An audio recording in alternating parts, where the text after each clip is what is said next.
Fala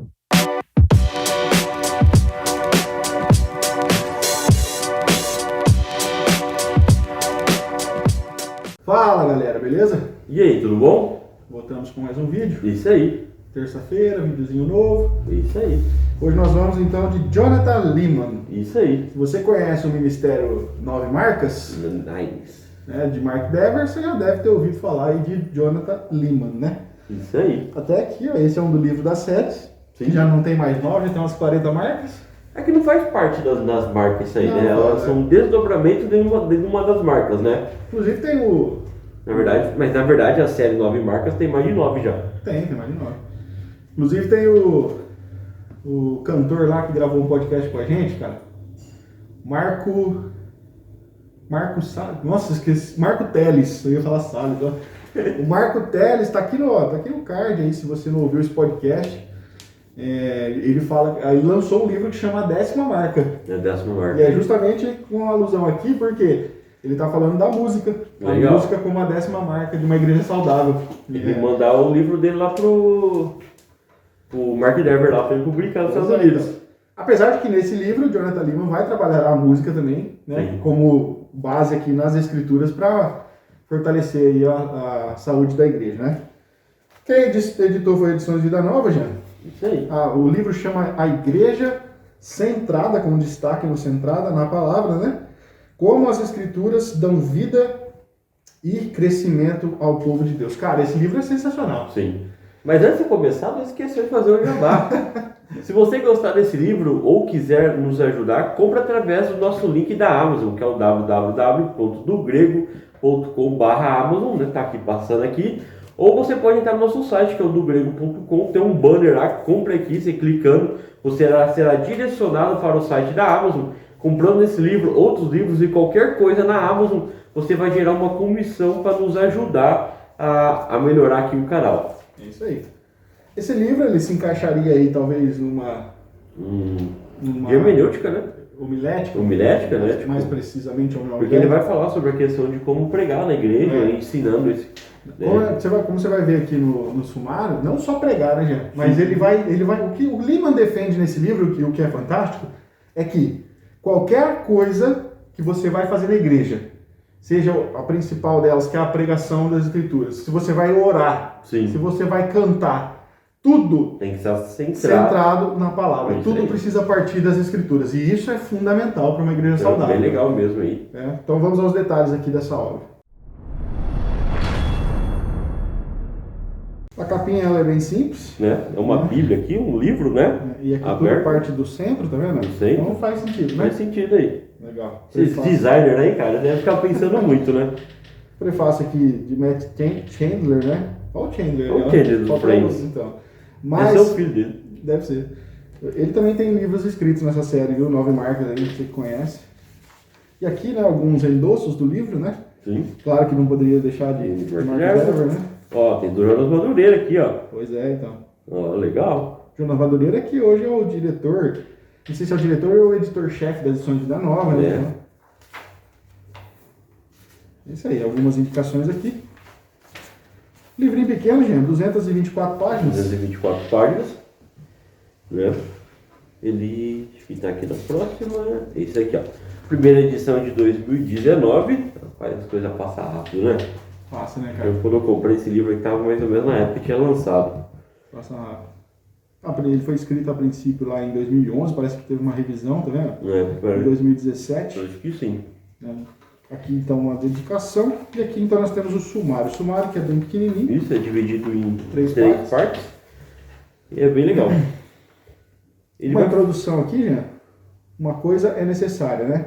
E aí já vai começar a desenvolver, a explicar a necessidade das escrituras para tudo que ele vai partir aí, né? Cara, eu acho fantástico esse livro. Eu não li ele inteiro, você já leu, né? Eu já li. Eu já li várias partes aqui de coisas que eu precisava. E é legal que ele realmente dá um incentivo e uma forma de, pô, eu estou fazendo errado, eu devo melhorar isso. Então, para você que é responsável por uma igreja, né? Tanto líder, pastor ou grupo de jovem, qualquer coisa que você é responsável, vale a pena você ler esse livro aí, porque você vai ter uma melhora na forma de como você pensar para passar a palavra de Deus para as pessoas, né? Eu tô me vindo novamente aqui, Jean. Da série 9 Marcas, o livro Discipulado e o livro Membresia. O livro Discipulado foi o Jonathan Lima que escreveu ou foi o Mark Dever? Foi o Jonathan Lima também. E o Membresia é o Mark Dever? Não, também é o Jonathan Lima. O Jonathan Lima, né? Também. Então, por quê? Porque você falou algo que me veio à mente. Porque o Jonathan Lima bate muito na tecla de como, se a igreja não for moldada pelas escrituras, inclusive no processo de membresia, cara, Sim. você vai acabar admitindo pessoas como representantes do reino de Cristo, na qual a igreja é embaixada, pessoas que não são comprometidas com a palavra. Sim. Então, o Jonathan Lima tem muito esse foco nas escrituras, sabe? De como tudo na igreja precisa estar voltado para isso. Mas a igreja é de quem? Exato. Entendeu? Eu não Igreja sei, de cara. Deus. A gente Qual que é a complica as coisas. revelação que Deus fez aqui na Terra? Através das escrituras. Então, tipo, tem que ser a centralidade, né? Então... E se você observar aí, vou até te dar uma palhinha aqui, ó, mas se você assistir o vídeo de quinta-feira, você vai ver que tem muitas igrejas que não estão centradas na palavra. Sim, Que é verdade. adotam aquelas práticas que o nosso querido John MacArthur dá de frente e que não está centrada nas escrituras. Sim. Então fique ligado, quinta-feira sai um livro aí de John MacArthur. Vamos lá, primeira parte, Jean, a palavra. A palavra. E aí ele diz que a palavra ela age, convida e divide, liberta e reúne. Isso aí. Interessante. Então ele vai trazer essa questão bíblica, né? Uhum. O que ela faz no meio da igreja, né? Sim. Então isso é muito importante. Nesse tópico aqui, acho que é importante a gente só dar uma fuçada aqui no livro já, que a gente tem feito muito isso, né? Sim. Indo lá e voltar e tal. Porque aqui, ó, ele fala o seguinte, ó, o trabalho da palavra de Deus começa com o evangelista. Talvez o evangelista entregue uma Bíblia, talvez ele compartilhe a palavra do evangelho contida. De qualquer forma, o pronunciamento da palavra de Deus efetivamente traça uma linha divisória entre dois grupos de pessoas. Os que aceitam a palavra de Deus e os que rejeitam. Por isso que ele diz que a palavra divide. Sim. Porque É a separação. Exato. Aquelas pessoas que aceitam a palavra, se ela começa com o evangelista, obviamente depois essa pessoa vai ser atraída para dentro do corpo, que é a igreja. Sim. E aí ela vai ser trabalhada os outros pontos do sumário. Mas a palavra também divide, por quê? Porque tem aqueles que vão rejeitar. Sim, é verdade. Né? E é justamente a palavra que faz a separação. É uma pré-separação do joio do trigo antes, só que de vez em quando algum joio passa junto ainda, né? Exatamente. É como quando você compra, sabe quando você compra um saco de feijão e vem uns milho lá intruso? Então é mais ou menos isso. Você compra feijão e vem uns milho junto. Então é mais ou menos isso ainda vem. Pois é. Aqui o conceito de reúne, cara, é legal porque ele trabalha aqui que a palavra ela reúne a igreja. Né? E, cara, se a igreja é centrada na palavra, obviamente, tudo que a igreja faz está em volta da palavra, né? Daí a ideia de que a palavra, então, ela reúne as pessoas, cara. Sim. Ainda mais se não for pensar em questão de comunhão, né? Onde principalmente o Novo Testamento traz muito isso, né? Lembrando que a ceia em Coríntios era chamada da festa do amor, né? Era uma festa realmente onde as pessoas vinham para fazer uma comunhão entre as pessoas, né? Apesar que tinha uns probleminha lá técnico, né? Mas vamos pegar o conceito geral, era uma questão realmente de reunir as pessoas, todas as pessoas com o mesmo pensamento, adorando o mesmo Deus, no mesmo lugar. Isso é fantástico. Sim. Infelizmente, hoje em dia, na pandemia, está um pouquinho complicado isso, né? Realmente está difícil. Mas a ideia dessa primeira parte é justamente essa, é mostrar as facetas do agir da palavra de Deus dentro do corpo de Cristo, né?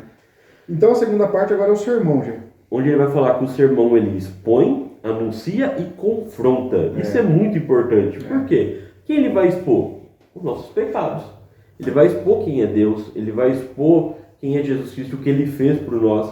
Ele vai anunciar agora como nós vamos lidar com isso e vai nos confrontar para nós melhorar. Então o sermão ele é a centralidade da igreja. Se a igreja não tem um bom sermão pregado, ela não é uma igreja que vai crescer espiritualmente bem. Por quê? O sermão, o culto, onde tem o sermão pregado, é onde tem a maioria das pessoas frequentando. Infelizmente, nas reuniões de orações são poucas. Muitas vezes nas EBDs, né, nos grupos de estudo, são poucas. Tem pessoas que não gostam de grupo pequeno nos lares. Então, um lugar onde tem maior número do rebanho de Deus é na hora do culto. Então, por isso que o sermão tem que ser muito importante para isso, né? E essa relação que ele faz entre o sermão anuncia e confronta Porque, é claro, o Jonathan Leeman defende o anúncio do evangelho o mais puro possível nas pregações da palavra. Ele vai desenvolver isso daí, que você precisa ser um sermão centralizado em Jesus Cristo para anunciar o evangelho. Agora, o confronto, muitas vezes, cara, às vezes o pregador fala assim, a minha audiência é tudo crente, por que eu vou ficar falando do evangelho aqui? Mas todos são pecadores. Entendeu? A questão é que a gente se esquece. Sim. Entendeu? E a gente precisa estar batendo sempre na tecla de por que nós fomos salvos por Cristo, porque se a gente deixar isso para lá, os crentes, a gente vai ficando lá na igreja, Vou dar um exemplo. e a gente acha que merece alguma coisa. Vou dar um exemplo como nós se esquece fácil. Quando eu e o Rafael fez a graduação em teologia, nós estudamos grego. Estudamos bem. Eu decorei o alfabeto inteiro. Vai falar se você lembra alguma coisa. Não lembro nada agora. Por quê? Eu não pratiquei. Eu não fiquei estudando aquilo com frequência. E a mesma coisa do evangelho. Se você não prega o evangelho raiz, aquele que fala quem é Jesus, porque ele veio, que ele livrou nós da culpa dos pecados, se não é pregado isso constante, a pessoa esquece e daqui a pouco tá igual o Rafael falou, tá achando que merece. Então a confrontação aqui do sermão é justamente no sentido de que o pastor, ou aquele que está pregando, precisa ter em mente que o sermão precisa confrontar, inclusive, aqueles que já são crentes. Sim. Porque se você se esquece realmente da obra de Cristo, infelizmente você atribui a obra a você. Isso é verdade. Então é preciso ter aí uma exposição que anuncia e que confronta, né? E aí ele termina com a questão da igreja, gente, aí sim. Ele entra aqui, a igreja ela canta a palavra, que é justamente o que ele está defendendo lá, ela ora a palavra. Cara, isso aqui de orar a palavra eu acho muito legal. Porque agora eu li alguns livros da Nova Marca, eu não sei se agora em outro é justamente aqui. Mas ele defende até que você pode até escrever as suas orações. Que isso era muito comum. Acho que é desse mesmo. Era muito comum entre os puritanos até. Sim. De você, com base nas escrituras, você escrever as suas orações para que você ore a palavra. Sim. É claro que tem pessoas que leem muito a Bíblia, têm uma familiaridade. Então, dependendo do contexto da oração, ela consegue orar a palavra. Sabe por quê, cara? Porque a oração é uma forma de nós falarmos com Deus. Quando nós estamos num culto público, por exemplo, a gente está orando, geralmente estamos orando por questões coletivas. E é muito importante você ter a palavra em mente, porque não tem erro, cara. Se você orar as escrituras, você ora aquilo que Deus queria que você orasse. Então isso é interessante. Aí ele diz que a igreja discipula, e a igreja também discipula com base na palavra, né? E depois a igreja dispersa e mais uma vez convida. Ou seja, essas pessoas, elas nós se reúnem, nós aprendemos, nós louva a Deus, nós temos a comunhão e agora nós se dispersa para buscar outras pessoas e voltamos de novo. É isso aí. E o fundamento disso tudo aqui é a palavra de Deus, cara. Aqui, sobre a igreja canta, eu vou dar uma dica, né? Nós temos o De Olho na Letra, onde nós faz análise das Bíblias. Está parado o quadro, mas logo nós vamos voltar aí a gravar, né? E, então, se você tem dúvida o que é cantar, começa lá, né? Tem uns vídeos lá que as pessoas xingam nós lá, porque vai falar que a música não presta, né? Para cantar a palavra. E aí você vai começar a entender lá o porquê realmente canta a palavra. São músicas que falam da Bíblia, não do achismo do homem, né? Exatamente. Não vou aumentar aqui não, senão o pessoal vai começar a xingar nós aqui também daqui a pouco. Então no próximo livro não vai ter xingamento. Bom, já que estamos falando disso, aqui vamos abrir no capítulo 8 e fala justamente sobre isso, né? A igreja canta. Olha, a letra é muito grande. Sim, a letra é grande. A letra é grande, o espaçamento é bom, então é uma leitura confortável. Sim. Tá? E aqui, gente, então ele fala assim, por que cantamos? Olha que legal. Cantamos para nos apropriar da palavra e ratificá-la, né? Cantamos para envolver nossas emoções com a palavra de Deus. Cantamos para demonstrar e desenvolver unidade, cara. Cantar é uma forma de demonstrar e desenvolver unidade coletiva. Não é difícil imaginar como Israel usava os salmos para demonstrar e desenvolver a unidade no coração das pessoas.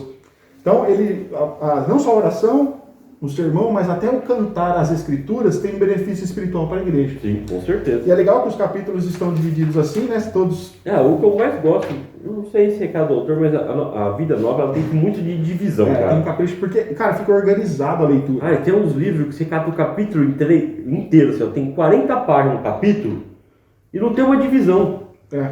Sabe? Tipo assim, é maçante, no momento que troca o assunto um pouco, então isso é muito bom. E aí, cara, vai, tá vendo? Depois a igreja ora, tá vendo aqui, ó? Não se esqueça de dar um exemplo, né, do que a igreja ora aqui.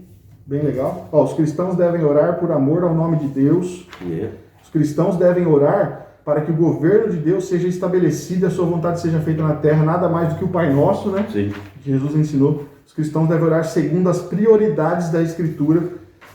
Muito legal, cara, os temas que ele levanta, a oração coletiva, a edificação mútua, a medida de uma igreja, e aí tem sempre aqui, né, no final, De cada um. leituras recomendadas aí para você aprofundar o Isso aí. assunto, cara. O livro é bem legal, cara, acho que compensa para você que trabalha na igreja, você que é líder na igreja. Cara, eu recomendo a 9 marcas como uma divisão. Você não precisa. Isso que o pessoal tem muito esse problema. Ah, eu vou ler os 9 marcas e vou virar uma igreja das. Não, você não precisa aplicar tudo na sua igreja. Lê os livros da 9 marcas como uma forma de você ter ideias de como melhorar a sua igreja. Exato. Você não precisa ser uma igreja da 9 marcas, Até né? porque isso não funciona. Não funciona. Isso A é igreja do Mark Dever hoje ela está em Washington, né? Washington DC, se eu não me engano. Chama Capital Church Baptist, a igreja batista da capital, tá? Uma coisa assim.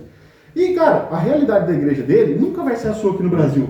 O Jonas Madureira, né, quem conhece o pastor Jonas Madureira, ele tem a Igreja Batista da Palavra, ele usa muito dos elementos das 9 marcas. Eu não sei se ele usa todos ou só alguns, porque eu não frequento a igreja, não sei. Mas eu vejo que ele usa alguns elementos. Você pode também fazer isso. Uma coisa que o Jonathan defende é o campo congregacional, de músicas que sejam voltadas para cantar em conjunto.